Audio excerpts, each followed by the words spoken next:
Hello बच्चों, आप सभी को नमस्कार। तो कैसे आप लोग? बढ़िया, चलिए बढ़िया रहिए। तो जैसा कि आपने breathing and exchange of gases में आपने देख लिया था बेटा कहाँ तक, एक्सचेंज ऑफ गैसेस। आज हम देखेंगे जो हमारी बॉडी में जो गैसेस होती है like CO2, oxygen, carbon dioxide और ऑक्सीजन जो होती है वो कैसे ट्रांसपोर्ट होती है। हमारी बॉडी में ऐसी क्या चीज़ होती है जो इन गैसेस को लेके एक जगह से दूसरी जगह लेके जाती है, मतलब इनको ट्रांसपोर्ट करती है। क्लियर? और इस हिसाब से यदि देखा जाए तो हमारे इस चैप्टर के 4 लेक्चर हो गए हैं। ये है लेक्चर नंबर 5। लेक्चर नंबर 5 में हम क्या देखेंगे बेटा? Transport of gases. Transport of gases की बात करें तो यहाँ पे हम प्रॉपर NCERT बेस्ड ही पढ़ेंगे, क्योंकि आपके एग्जाम में NCERT से ही क्वेश्चन बनते हैं। तो जैसे कि यहाँ पे आप देख रहे हो कि जो गैसेस होती हैं तो यहाँ पे मेनली ऑक्सीजन और कार्बन डाइऑक्साइड गैस होती है, और जिस ब्लड में जहाँ पे ऑक्सीजन ट्रांसपोर्ट होता है उसको हम प्योर बोलते हैं, और यदि कार्बन डाइऑक्साइड का कुछ अमाउंट आ जाता है तो उसको हम इम्प्योर बोल देते हैं। क्लियर? अब यदि ऑक्सीजन की बात करें तो ऑक्सीजन जो है 97% ट्रांसफ़र होता है बाई RBC और 3% ट्रांसफ़र होता है प्लाज्मा, और 3% जो प्लाज्मा में ऑक्सीजन होता है ये होता है डिसॉल्व फॉर्म में। क्लियर हुआ? और जो RBC में होता है वो हीमोग्लोबिन के अंदर बाइंड फॉर्म में होता है। ये तो ये हो गया 97% और 3% ये हो गया, टोटल मिला के 100% हो गए। क्लियर हुआ कि नहीं? तो ये हो गया बेटा क्या अपना ऑक्सीजन। सेम यदि हम ऐसे ही कार्बन डाइऑक्साइड की बात करें तो कार्बन डाइऑक्साइड में क्या होता है? NCERT में लिखा हुआ है 20 से 25% बाई ब्लड। क्लियर? 20 से 25% ब्लड, और ब्लड में कहाँ? वही आपका RBC, और 70% बाइकार्बोनेट H2CO3 के फॉर्म में, और 7% प्लाज्मा में डिसॉल्व फॉर्म में। क्लियर? तो ये होती है कुछ इस तरह से आपका कार्बन डाइऑक्साइड ट्रांसपोर्ट। तो ऑक्सीजन ट्रांसपोर्ट और कार्बन डाइऑक्साइड ट्रांसपोर्ट दोनों का जो परसेंटेज रेशो है वो ये है। अब आओ इसका अपन NCERT में देखते हैं कि NCERT में क्या लिखा हुआ है। तो क्या बोल रहा है?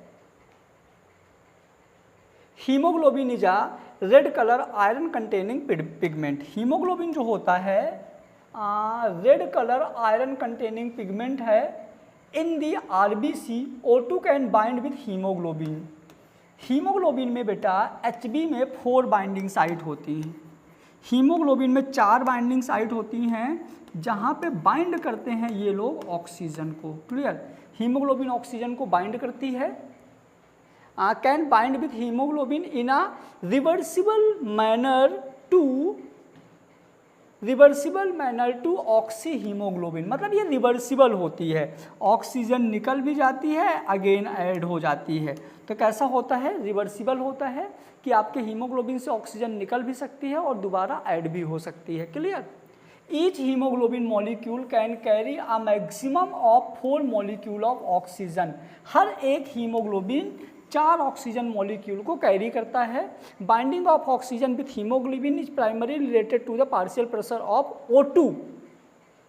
जो ऑक्सीजन बाइंड होता है इसको हम PO2 बोलते हैं, मतलब partial pressure of O2। Partial pressure of CO2, hydrogen ion concentration and temperature are the other factor which can interfere with the binding. A sigmoid curve is obtained when percentage saturation of hemoglobin with O2 plotted against the PO2. The curve it is called oxygen dissociation curve.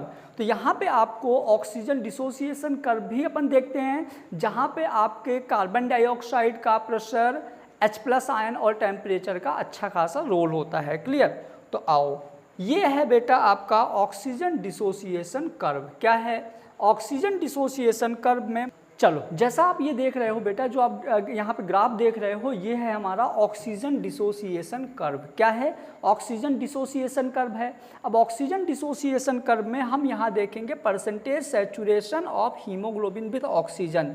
Haemoglobin का oxygen के साथ percentage saturation, और यहाँ देखेंगे partial pressure of oxygen, oxygen का partial pressure. Clear? अब यहाँ पे जो आप ये पीले कलर का देख रहे हो ये मेन ग्राफ है, जिसको हम बोलते हैं सिग्मॉइड। क्या बोलते हैं? सिग्मॉइड ग्राफ होता है। अब यदि मान लीजिए आपके ब्लड में कार्बन डाइऑक्साइड का प्रेशर बढ़ गया, कार्बन डाइऑक्साइड का प्रेशर बढ़ गया या कि टेम्परेचर बढ़ गया या कि H+ आयन बढ़ गया, तो ये ग्राफ जो है शिफ्ट होगा राइट साइड। तो याद रखना है कि सिग्मोइड कर्व जो होता है, ऑक्सीजन डिसोसिएशन जो कर्व होता है, तो increase partial pressure of CO2, temperature and H+ shifting right side. Clear? तो राइट साइड शिफ्ट होगा। और यदि हम यहाँ पे बात करें CO2 का कंसंट्रेशन कम हो गया, टेम्परेचर कम हो गया और H+ आयन कम हो गया, तो हमारा शिफ्ट होता है लेफ्ट साइड मतलब ऊपर। क्लियर? राइट साइड मतलब नीचे, लेफ्ट साइड मतलब ऊपर। क्लियर बेटा? चलिए अब यहाँ पे एक बार हम समझ लेते हैं, ग्राफ जानने से पहले देखते हैं कि ट्रांसपोर्ट ऑफ ऑक्सीजन जो है, तो ट्रांसपोर्ट ऑफ ऑक्सीजन कैसे कैसे ट्रांसपोर्ट हम देखते हैं। जैसे देखो, ये है आपका बेटा लंग्स। क्या होता है? लंग्स, जहाँ पे ऑक्सीजन गैस जो होती है तो इन्हेलेशन के थ्रू हमारे लंग्स में जाती है और लंग्स में सफिशिएंट ऑक्सीजन होती है जो इम्प्योर ब्लड के कार्बन डाइऑक्साइड रिमूव करके और खुद ऐड ऑन हो जाती है।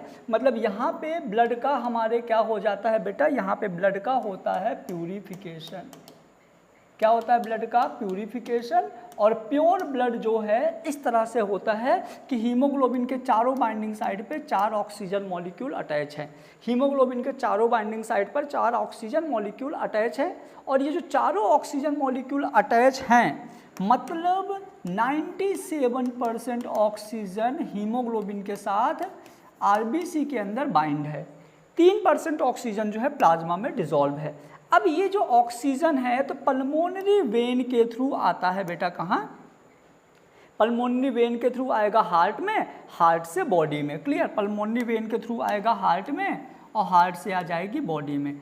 अब बॉडी में हमारे जैसे ही ये ऑक्सीजन आती है तो बॉडी में होता है ग्लूकोज, और ग्लूकोज को जैसे ही ऑक्सीजन मिलती है तो ये रिलीज़ करता है कार्बन डाइऑक्साइड, H2O, साथ में एनर्जी। क्लियर? तो इनमें से कुछ कार्बन डाइऑक्साइड कहाँ चली जाती है? लिवर में, जो यूरिया बनाती है। कुछ कार्बन डाइऑक्साइड क्या करती है, ये इससे बाइंड हो गई, क्योंकि ऑक्सीजन के कंपेयर में कार्बन की जो बाइंडिंग साइट होती है वो ज़्यादा होती है। क्लियर? तो ये वाला बॉन्ड खाली था तो यहाँ पे ये कार्बन डाइऑक्साइड गई, अटैच हो गई, तो यहाँ पे सिर्फ ऑक्सीजन था, तो ये वाला ब्लड प्योर था। क्लियर? इसीलिए पल्मोनरी वेन में आ रहा था, लेकिन यहाँ पे CO2 जुड़ा और ये वाला कार्बन डाइऑक्साइड हो गया इम्प्योर। और जैसे ही ये इम्प्योर कार्बन डाइऑक्साइड हुआ तो ये पल्मोनरी आर्टरी है ना, पल्मोनरी आर्टरी के थ्रू कहाँ जाएगा? ये फिर से अपने कहाँ चला गया बेटा? लंग्स के अंदर। फिर लंग्स में ये हमारा CO2 रिमूव होगा, बाहर निकलेगा, O2 ऐड ऑन होगा और ये बनता जाएगा। तो इस तरह से ट्रांसपोर्ट होती है क्या? Complete oxygen. क्लियर हुआ कि नहीं? ऑक्सीजन कुछ इस तरह से ट्रांसपोर्ट होती है। अब हम NCERT की थ्योरी देख लेते हैं। चलिए क्या बोल रहा है, आओ। डिसोसिएशन कर्व है ना, and is highly useful in the studying the effect of factor like the PCO2, H+ concentration etc. on binding of O2 with hemoglobin in the alveoli where there is high PO2, low CO2, lesser H+ concentration and lower temperature. The factors are all favorable for the formation of oxyhemoglobin. Oxyhaemoglobin मतलब haemoglobin से क्या जुड़ेगा? Oxygen. और haemoglobin से oxygen जुड़ने के लिए favourable condition क्या होती है? तो PCO2 कम होना चाहिए, टेम्परेचर कम होना चाहिए, H+ आयन कम होना चाहिए, तो ये होता है प्योर ब्लड। क्या होता है? Pure blood oxyhaemoglobin. Where in the tissue low PO2, high CO2, high H+ concentration and high temperature existing the condition and favorable dissociation of oxygen from the oxyhemoglobin. This clearly indicate that O2 get bound to hemoglobin in the lungs surface and get dissociate at the tissue. Every 100 ml of oxygenated blood can deliver around 5 ml of O2 tissue under normal physiological condition. Clear हुआ? यहाँ से बहुत अच्छे questions बनते हैं, आप इनको याद रखेंगे। उसके बाद ये आपका ग्राफ हो गया।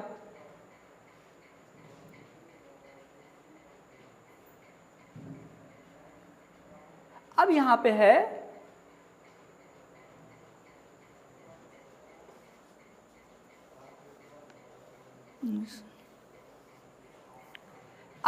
बेटा क्या, ट्रांसपोर्ट ऑफ कार्बन डाइऑक्साइड। जैसे आपने ऑक्सीजन को ट्रांसपोर्ट किया वैसे हम देखते हैं कार्बन डाइऑक्साइड का ट्रांसपोर्ट। तो क्या बोल रहा है यहाँ पे, carbon dioxide is carry by haemoglobin as the carbamino haemoglobin about 20 to 25%. This binding is related to the partial pressure of CO2. PO2 is major factor which could be affect that binding when PCO2 is high and PO2 is low in the tissue.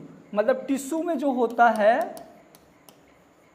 Carbon dioxide का pressure या concentration ज़्यादा, oxygen का pressure या concentration का more binding of the carbon dioxide occur whereas when the PCO2 is low and O2 is high as in the alveoli. Alveoli में अलग होता है, एल्वुलाई में ऑक्सीजन ज़्यादा होती है और CO2 कम होती है, डिसोसिएशन। क्लियर, याद रखिएगा। टिश्यू में जाहिर सी बात है डीऑक्सीजनेशन, टिश्यू में क्या होता है कार्बन डाइऑक्साइड रिलीज होती है, ग्लूकोज का ऑक्सीडेशन होता है तो कार्बन डाइऑक्साइड ज़्यादा हो जाएगी। लेकिन एल्वुलाई में क्या होता है, हम सांस लेते हैं ऑक्सीजन अंदर आ जाती है तो ऑक्सीजन ज़्यादा हो जाएगी, सीधी सी बात है। उसके बाद क्या बोल रहा है, of from carbamino haemoglobin take place CO2 which is bound to haemoglobin to form a tissue is delivered at the alveoli. RBC contain a very high concentration of enzyme carbonic anhydrase। Carbonic anhydrase enzyme होता है and minute quantity of same is present in the plasma to this enzyme facilitate to following related in the both direction. Clear, मतलब carbon dioxide और water आपस में carbonic anhydrase enzyme के presence में reaction करेंगे और बनाएंगे बाइकार्बोनेट, और बाइकार्बोनेट फिर से हमारा इन दोनों में ब्रेक हो जाएगा या कार्बोनिक एनहाइड्रेज HCO3 माइनस और H+ आयन बना देगा। क्लियर, चलिए at the tissue site where partial pressure of CO2 is high due to catabolism, CO2 diffuse into blood and form SCO3 and H+ ion at the alveolar site where the PCO2 is low. The reaction proceed in the opposite direction leading to the formation of CO2 and H2O. Thus CO2 trapped as the bicarbonate at tissue level and transported to the alveoli and related out the CO2। इसको हम समझते हैं बहुत अच्छे तरीके से एक diagram से। फिर every 100 ml of deoxygenated blood deliver approximate 4 ml of CO2। मतलब 100 ml डीऑक्सीजनेटेड ब्लड में क्या होती है, 4 ml carbon dioxide to the alveoli. आओ इसको हम एक डायग्राम से समझते हैं। जैसे ये डायग्राम यदि आप यहाँ पे देख रहे हो तो इसको बहुत क्लियरली तरीके से समझते हैं, बहुत अच्छे से समझते हैं, बहुत मुश्किल से इसको हमने ड्रॉ किया है। आप लोग भी ड्रॉ करना। ये सेल है, टिश्यू लेवल है, लंग्स है, एल्वुलाई है, सिस्टेमिक कैपिलरी है, पल्मोनरी कैपिलरी है। क्लियर, तो आओ यदि हम बात करें, देखो तो ये हमारा RBC है। क्या है, RBC है। RBC के ऊपर NaCl है और NaCl जो है Na+ और Cl- आयन में ब्रेक होता है और Cl- आयन का एक्स्ट्रा सेलुलर स्पेस से RBC के अंदर जाना कहलाता है क्लोराइड शिफ्ट। ये आपके एग्जाम में बहुत बार आता है। क्लोरीन शिफ्ट क्या होता है, तो एक्स्ट्रा सेलुलर स्पेस से क्लोरीन का RBC के अंदर मूव करना क्या कहलाता है, क्लोराइड शिफ्ट। क्लियर हुआ। आओ अब यहाँ पे देखो, पोटेशियम हीमोग्लोबिन और ऑक्सीजन बाइंड होकर बनाते हैं KHB और O2। कार्बन डाइऑक्साइड और H2O बनाता है बाइकार्बोनेट। किसके एंजाइम, किसके प्रेजेंस में, कार्बोनिक एनहाइड्रेज एंजाइम के प्रेजेंस में। फिर बाइकार्बोनेट H+ और SCO3- में ब्रेक होता है, ये भी कार्बोनिक एनहाइड्रेज के प्रेजेंस में। पोटेशियम और पोटेशियम हीमोग्लोबिन में क्या होता है,